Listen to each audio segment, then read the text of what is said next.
What is up, everybody? It is Alex from Heavy New York calling from the Alto again, and this time we got round two with Beasto Blanco. It is great to have you all back. First time since Namm 2019. Thank you for coming back on the show today. Hey, man, good to see you. Yeah, it's great to see you all again as well. It's so awesome to have you here. I remember Namm 2019 like it was yesterday. That was one of the funnest interviews that I got to do out there. And again, I love the laser beams. I love the laser beams. We got to keep making that happen. It doesn't work for me, but it works for it works for both of you. Oh, good. What is this even? What black magic have you done? It's the power of the Dio. The force of Dio is on us, right? Right? Dio's spirit has infiltrated Zoom. Yeah. That's amazing. That's amazing.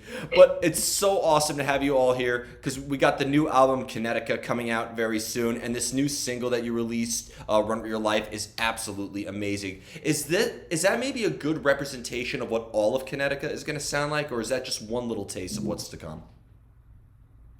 It's a taste. It's a taste of it's like a man. This is a full course meal of music, if you will. I mean, it was a great single for us to come out with because of the last three records with Beasto. We felt like this one best represents what our existing fan base would truly bite into, and also get some newer listeners as well. Maybe somebody's first time hearing Beasto Blanco. So as you know, we are not afraid of taking chances and trying new things, and you'll hear that on the new record. Was there at all sort of like a vision that was in mind for the making of this album? Was there sort of like a goal or a message you were trying to achieve? Or was it a very sort of like throwing paint at the wall and sort of seeing what sticks? You want me to go? Because I'll go. I can see the wheels turning now. Yeah, always.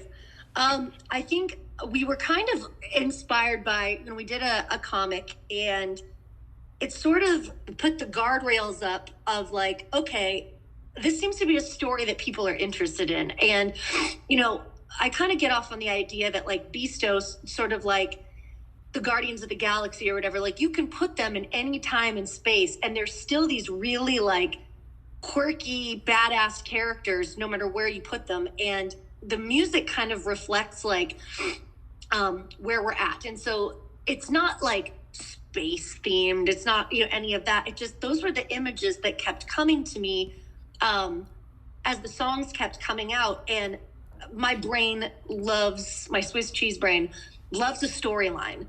And so to me, hearing Run For Your Life, I was like, but my brain kind of works with, it's like sort of like stage direction where it's like they're in space, right? And she's been captured. And then the next song, okay, how do we get there? What happens then? And then how did this happen? So we ended up doing 11 songs and 11 videos.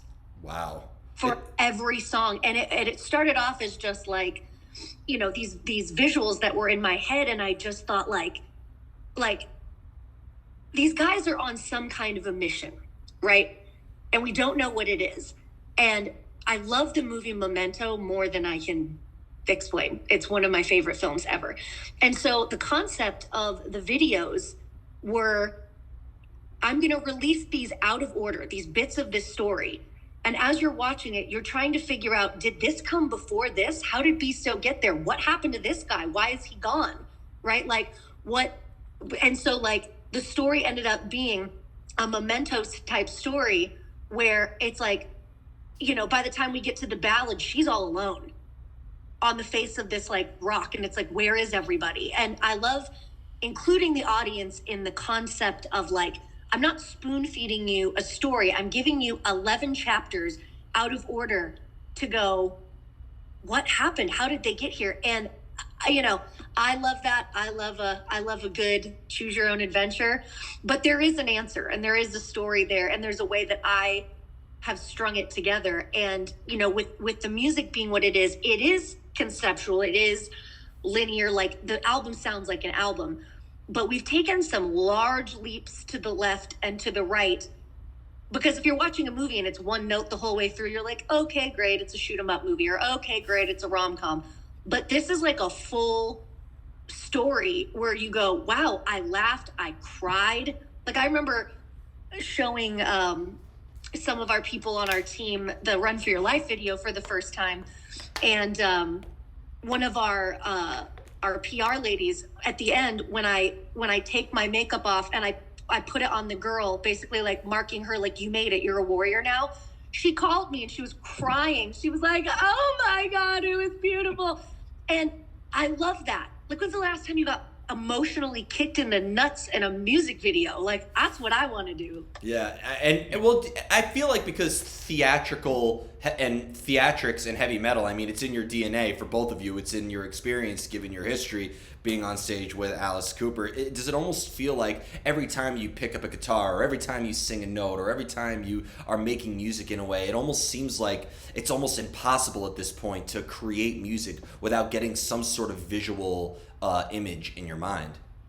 I think so. I think that we're so lucky. I mean, Chuck and Dio and me and Alice and, Chuck and Alice. And it's like, I think I always tell people it's the absolute truth. My dad's highest form of flattery is if he hears a song or sees a video or something that I've done or created or whatever, if at the end he says, you know what I would have done, or you know what you should do, that's the highest compliment, because he's invested and he's wants to be a part of it. And if he was a part of it, right? If he just goes, oh, that was really good, then it was like, okay, he didn't dig it. But so far, every piece of visual and song that I've played him from this record, I'm watching him, I'm playing it for him on their TV at home, and he's going like, right, watching it, and I can see, like Chuck said to me, I can see his wheels spinning.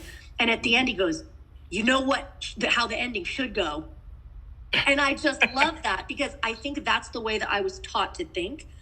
And even with my favorite records that don't have visuals really, or aren't that theatrical, when I listen to them, I have a really clear, like, I have a very active imagination and a really big, like, dream life. And so when I listen to like a Sleep Token record, there's a whole world happening, a whole like thing. And I think they give that to you as part of the gift, right? Like when I listen to a Metallica record, there's like the journey of this guy, and they didn't put that on a spoon and feed it to me. I'm enjoying it, and that's the way my brain enjoys music. And Chuck, because you have such an intricate guitar style as well as a visual aesthetic as well, I'm just wondering, do you like almost see, does what you see or what you're kind of like experiencing, does that translate, does that turn into energy that goes into your hand, and that's how you write the riffs and the solos and the arrangements? Is it the visual and your eyes almost guiding your hands? Absolutely, man. I think the visualization of art or songwriting or anything is for the masses. For me, anyway, I think what gets me off is when I'm writing a song, I literally am either have meditated on an idea or thought about it, and now when I'm creating it, I am putting myself already on stage performing this song. So I'm already there. I haven't even programmed or written the bass line yet, or I don't even know what the lyrics are. I know I love this riff, or I know I love this lyric, or I know I love this melody. So I'm instantly visually seeing us performing the song. I'm already seeing it. I think that's how all things have to start to be creative. I think especially with this band in particular, I think there's been so many times when we're coming up with the set list or just the tracking, the tracks of the song on the album. I'm seeing the whole thing unfold in front of me. I'm already watching Calico move and what she's doing. And what I love the most about it is there'll be something that she does that I didn't even think of, which a lot happens. Or Brother Latham the same way. He'll come up with this guitar part. And that was the beauty about working with this record with Chris Harms from Lord of the Lost, was that we had all these ideas, and he would take a piece of it. And he'd be like, yeah, we're going to work on that. I'd be like, oh, but what about all this? He's like, no, wait, let's move on. Let's focus on this and build from there. And that to me was awesome, because he really challenged me as a singer to just try new stuff, and I love that. I love being challenged. I don't want to get stuck doing the same thing, I think I want to be able to grow and try new stuff and see if it works and if it doesn't. A lot of people say, "Oh, just throwing up against the wall and seeing what sticks." I don't really think that's Beasto's way of doing anything. Mm-hmm. It's like we know who we are. Our initial instincts are going to lead us in the right direction. We'll try something. Maybe it didn't work, but we're going to still incorporate it, but make it better. Right. And authenticity, I feel like authenticity doesn't get stale for me anyway, because it's not clockable. Like if you're doing something authentically, you can't replicate it night by night. You can't replicate it song by song. And I think, some of the most magical moments for me, like my forte is the front woman, is the performing, is the visuals, is that kind of stuff. But the longer that I have worked with these guys, letting something move you in the moment is stuff that is like, you can't write it. And it's such a beautiful thing that I really only experienced in Beasto. I remember one time we were doing The Seeker, and it's right before the guitar solo, and the crowd was going crazy, and I was in the zone, and we were all like just firing on all cylinders. And Chuck sings the line, "Crow cries liar," and then there's this huge guitar swell that sounds to me like a scream. And so I was kneeled next to Brother Latham, and I just threw my body back, and I didn't have the mic on, and I just screamed at the top of my lungs. And like the visual was like every like oily, dark, horrible thing that was in me just exploded out of my chest. And it was like when I came back kind of to and looked at the crowd, there was a sea of faces, like, because I just shared something that wasn't an act. I just showed a crowd of 1,000 people a piece of me that isn't contrived. And it may have these like artistic trappings, it may have this frame on it, but it was a real moment of just succumbing to like hearing that. And I think as a performer and as a front woman, like it doesn't move me like that every night, but other parts will, where like I can hear the music swelling and I'm feeling what's happening with the crowd.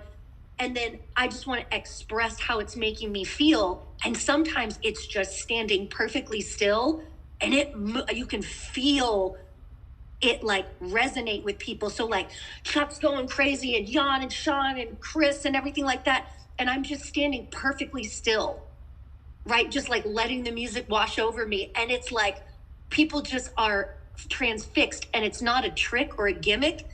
It's authenticity. And I can tell when I'm full of shit, so you can tell when I'm full of shit. So if I'm not doing it that night, I do less. Well, because if I'm shoving it down your throat, then it's just silly. Well, it's funny you mention that, because like I feel like the music, when a Beasto Blanco album or a show is an experience. It's not just about the music itself. It's an experience where you take somebody out of a reality that they're currently in and you bring them into your own universe. And that is something that I think Beasto Blanco has done, as well as with an Alice Cooper performance. But, there is also the very famous saying that we are what we create. So has there ever been a time where like your personal life or your personal experience or trials and tribulations served as a subject matter or a fuel to your creative fire? Or do you look at Beasto Blanco as more of an escapism where you don't want to really bring in sort of like your everyday experiences in it, and you just kind of want to more or less portray an external entity that is not in this very world? Go ahead. Yeah, sure. I think that Beasto Blanco, for me, I can speak on my behalf, has, become part of my everyday existence. And it's something that, it was something that was missing. It was a part of me that was missing. And when it started to take life, and I started to write the first record, and then we're touring on it. And you have to remember, like, this was all brand new to me. I was playing guitar, I was singing. So this alter ego that I created, I realized has doing me a real service. It was giving me strength in areas where I needed it. And that was massive for me, because now all of a sudden I felt these gates open, this freedom to really express myself, and to not be afraid to fail in front of thousands of people. It didn't matter, because I knew what I was doing, or what we were doing. We were all in this together. So if I'm having a moment where I'm falling flat on my face, fuck, Calico would just come over, pick me up, dust the dirt off, and put me right back up there, and let him have it again, or vice versa for anybody else. So it's just a real team effort of people that believe in each other, love each other very much, and want to be the best that we possibly can be, because Calico has come up with these amazing visuals for this album. There's 11 videos for this particular record. We've worked so hard for this album sonically, and we want people to watch it so badly, not for the paycheck or for any other reasons. It's because you need to see this. If you love rock and roll, you love heavy metal, shit, if you love music, if you love movies, go check this out. Because we want you to see it, because it's entertaining and it's done so much for us. Maybe it'll help somebody else to do something else with their life too, that they've been wanting to do for so long. When I first heard of Beasto Blanco, I listened to the music and saw the visuals before, and I was like, this band is almost like a franchise waiting to happen. I could almost see, like, not just movies, but like graphic novels, or a Beasto Blanco action figure. I just want to see that just one time or something like that. I feel like that. And that's where this is going, really, is like, this record stands alone. I feel like we built the foundation on the first records, and this, we are with a label now that is, it's everybody's dream to have somebody say yes and, right? Not like, well, that doesn't really read to this audience or that audience. These guys watched us live a couple of times, like very like under the radar. So, we're definitely like not conscious that they were like taking notes. And they saw what you saw. They saw a franchise. They saw a lot of stuff. And for me, I think like it's a live experience. And I really kept hearing people say, I love your records, but seeing you guys live is like, I leave with like all of these visuals and ideas for like things I'm creating. And so I said, how can we translate that onto digital? How can we get that feeling that you get when you're at a Beasto show on a record? And I think we did it. I could see though, like, I could see maybe a show happening where like you guys just get out of the tour bus or something like that, or you're just walking into the venue, and like your diehard fans just see you not in character or whatever, and it's almost like finding out Santa Claus isn't real, and they just like cry or something like that. Well, that's the thing, I think people need to realize is that the costumes, they're not like so elaborate. It's not like Guar or Kiss so much as that. We were just talking about this in another interview. These characters that we have, I mean, these are real things. These are real breathing people that that have emotions and feelings and good days and bad days, just like the rest of us. The thing is, we're talking to you now as Calico Cooper and Chuck Garrett, not as Beasto or Machine Girl. But at any particular moment, if we need to, bam, we can snap right into it. Because it's not just something we're faking. It's not something that is of out of this world. It's stuff that we've created, these characters out of real life circumstances and things that have molded us as human beings. That's really who it is.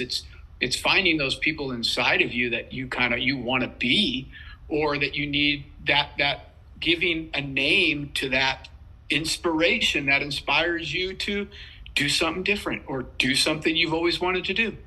Right. And then like where we came from, the School of Rock, I mean, we came from the Dio camp and the Alice camp and all these really amazing tutors in this. And something I always noticed about how people reacted to certain parts in an Alice show, I was a good, quiet student of like what is making this work? And so on the surface, you think rock and roll heroes are untouchable. They're superheroes. They can't be hurt. Alice can't be killed. Beasto can't be bested. The machine girl, has no empathy and nothing like that. And that's how it started, right? And then I started to notice that during Dwight Fry in an Alice show, that man is by himself on stage with one light and a straitjacket, and an entire arena of metalheads are quiet because he is vulnerable in that moment. And I went, bam, lightning flash to me. What was missing for me in Beasto, in my character, was pathos, was a moment of doubt or weakness. And when I started bringing that to the live show and in the videos, it started to resonate with people, where that's where we started seeing like emotional reactions to like the live shows. I'm watching people like cry or come to me afterwards and go like I was rooting for you. And that's the magic. It wasn't that we're untouchable. It's that we're just like you. But like Beasto, the character Beasto, is like Chuck's protector at his best and most strong. That's who he is. The machine girl, right, is like who I wish would have showed up for me when I got bullied or when I was not strong enough to stand up for myself or whatever. And I was playing at that level. And now on this record, I created circumstances where these big, strong characters are faced with a moment of solitude or doubt or conflict. And I watch people lean into it because the vibe is like, me too. So when you're saying, is it more of an escapist thing? I don't think so. I think it's watching your hero, watching the big, strong person struggle. And that's like what my favorite James Bond movie is, Skyfall. It's the first time I ever saw James Bond struggle. I think people resonate with their favorite rock stars the most when they show their most vulnerable side. And I never understood where the idea that a rock star has to be Mr. Macho or, be so macho. Because when you look at every single artist, I mean, take some of the greatest, like when you look at Black Sabbath, Planet Caravan wasn't exactly, I'm so tough, you look at Dio's Don't Talk to Strangers, that's not exactly, a real heavy, like I'm gonna kick your ass sort of song. It shows vulnerability, and I think that there's true humility. I think true humility and demonstrating vulnerability is one of the most metal things you could do, because it shows that you're real, and that's what metal is supposed to be, is real. Absolutely. And I think the thing is true with what Beasto is saying is not, we're not singing about, hey, look at me, I'm going to kick your ass if you come and, and cross this line and I don't put up with your bullshit. We don't sing about stuff like that. Nor are we saying, oh, we're depressed or we're inner or any of that stuff. We're humans. And we have a message because we've lived through the stuff that we're singing about. And it's everyday stuff. All I'm trying to do is give the message. People say, hey, not run for your life as in, it's run for it because it's important and you're important and your ideas are important and the art that you're coming up with is important. Your job that you hate going to, well, you need to find something that makes you feel important. Yeah. That's all it is. That's all really we're trying to encourage people to move forward, because I was that person. When I stepped into the shoes of being lead singer and guitar player, coming from a guy who's a bass player and a background singer, was going, oh, I'm going to be fronting this band. There is a lot of vulnerability there right now. And I feel it. I'm up on stage and I'm like, the first couple of shows, I'm like, ooh, I've got to, this is scary, but man, it was really fun to just be like, it was invigorating. Like, here I am. And watch them go through that with me was, and to this day, it still moves me. It's emotional. And you led me perfectly into the final question I wanted to ask you, and that's because, when you are recording, you are in a studio. It's a very static environment, quite the opposite of Kenetica. I wanted to throw that pun in there, but there is sort of there is a very judgmental, sort of cold sort of environment. And, also at the same time, like, you all have your own trials and tribulations, and you're all individuals. I think you both stand out as musicians separately as you do together. So when it comes to, you're in that recording booth or you're in that studio surrounded by all that equipment and you're not, don't have the audience in front of you to engage with, is it almost kind of like an extra hurdle to jump over to sort of put yourself in that character when you hit that record button? And because you both are so strong individually, do you find it maybe you all have to kind of be in the same emotional headspace when writing together to make it sound like it belongs? I mean, I don't think we are always in the same headspace when we're writing in the studio. I think the studio can just be just as frightening as the live show can be, or just as exciting as a live show can be, or it's just, you have a chance to fix your mistake. But you have to remember, like, if you're being produced, Calico will know this as an actress as well as a recording artist. You're all of a sudden you got to come up with something because it's not working. It's not. Hey, we got these lyrics here, and we're recording this thing, and you know what? It's just not working. We thought it was, and now it's not. And what are we gonna do? Stop? No. So we all have to get in together on this stuff and lean into it and go, hey, we got to change the key, or hey, we got to change these words, or hey, I've got to sing this differently or better. And because I don't want to let anybody down. I'm in this room right now. We've got to get this done. But at the same time, that's where you got to have these experiences in your life to lean into them a little bit, believe in yourself, because you don't know what you're capable of. You don't know. A lot of these actors that are actors and musicians, a lot of things that they're most famous for were the things that they were kind of had a couple minutes to come up with. They didn't know what they were going to do, and they were scared shitless. Wow.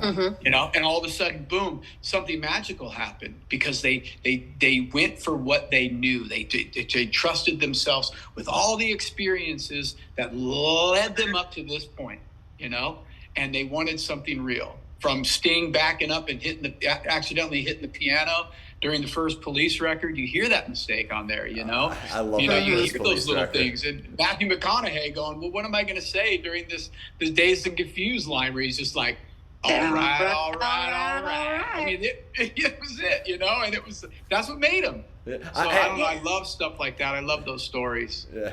But I also think, like, we're in the studio. It's nobody's cut off, and we're definitely a band that does. We're there for everybody's stuff, right? So when Chris is doing his guitar stuff, nobody's grandma's special boy. Like, nobody gets to go home because you have other stuff going on. It's like it's like the epitome of all in. Do you know what I mean? It's not individual. So much so that we named the last record We Are, because it doesn't work without one of us. You know what I mean? It just doesn't hit the same. It doesn't work. And so when Chuck is in the booth, and if I can see he's got this expectation of what it should sound like, or the producer's pushing him one way, and he's struggling, it's like my joy and my nature to go down into the booth, right, and just like lay on the ground or dick around and make him laugh or whatever, and it's just this like solidarity thing of like, we know how to get the best out of everybody, and it's a joy to do it. And I know that sounds super douchey because it's like, you got to suffer for your art. Trust me, we've suffered enough. We've all been here the last 5 years. It's a thing. Yeah. But we all come from different backgrounds. And it's like, whether it's a trailer park or I'm born into this situation I'm born into, you wouldn't know it because everybody's experiencing making this record together and working just as hard as the next person. And anybody could go home at any point, but we want to stay. I want to stay and figure out what you're doing, because your creative process then makes me go, oh, no. You know what I'm going to do then? And so it's like playtime. It's like a time to like create. And I think like if I was stuck in a booth by myself, I would give what I think you want. But then, like, I remember Rick Rubin said, he was like, it's got to be first and foremost for you. And the audience has to come second. And it's like, ooh, don't say that. Like, you know, the customer is king. But, you know, along the lines of authenticity, if I know that a certain type of voice, like the bratty Beasto voice, if that's not going to work here and I'm being pushed in that direction, I just go, I know you trust me on this. Let me do this voice. Let me do a different one. And then it'll happen.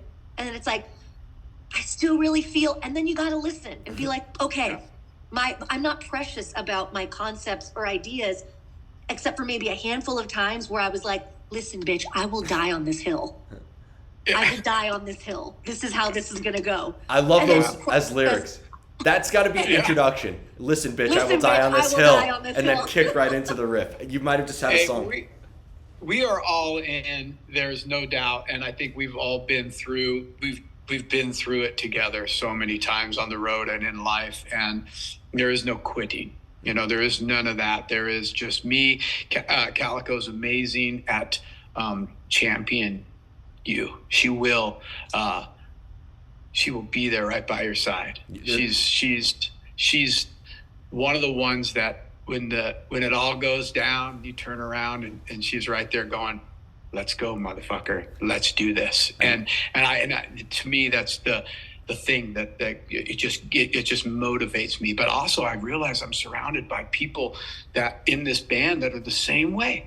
It's like none of us wanted to go home in 2020. We were just like, no, we're good. We're here together. We got this, man. We're going to be safer here, you know? And there's none of us that want to leave when it's just that the crowd's not into it or whatever. We got us. We're up here. We know how long it took us to get here. Yeah. On stage, not even talking about the tour bus or the shitty hotel room we had to stay in. Oh wait, there was no hotel room. So we're in this thing together, and I think I've seen this band do some of the most magical, wonderful things in the toughest and hardest times, and in front of people. I don't think there is to me, the sound of "Let's Go, Motherfucker" lies in Beasto Blanco. And that's what I think So before we go, that's what we should call the next record. Let's go, motherfucker. Let's do it. Let's do it. But before we go, I want to thank you so much, both of you, so much for your time, for coming back on the show. Truly a fun interview and inspiring and inspirational as always. Is there just anything else with the release of Kenetica that we could be expecting for Beasto Blanco in the future, if you're allowed to say at this very time, of course? Yeah, I mean, we have got this rollout of, with the new way that things are released. We're rolling with learning it also. It's the old thing of 1 single, 2 single album. It's like, well, no, that's not the way it goes anymore. And so we're embracing the change of like single, visual, next song, visual, next song, visual. So, I mean, prepare to get sick of us. Because it's 11 songs and we worked way too hard. That's going to get just in your face 24/7. I'm going to write them. I'm going to write to your publicist saying that that's got to be the introduction paragraph of the press release. Prepare to get sick of it. That's a great idea. That's great marketing. And before we go, we got to get those laser horns up one more time. Can we see? All right, here we go. Yep. Is it working? Yeah! There we go. Hell yeah. Everybody, we are here with Beasto Blanco. This is Alex from Heavy New York, and we will see you next time.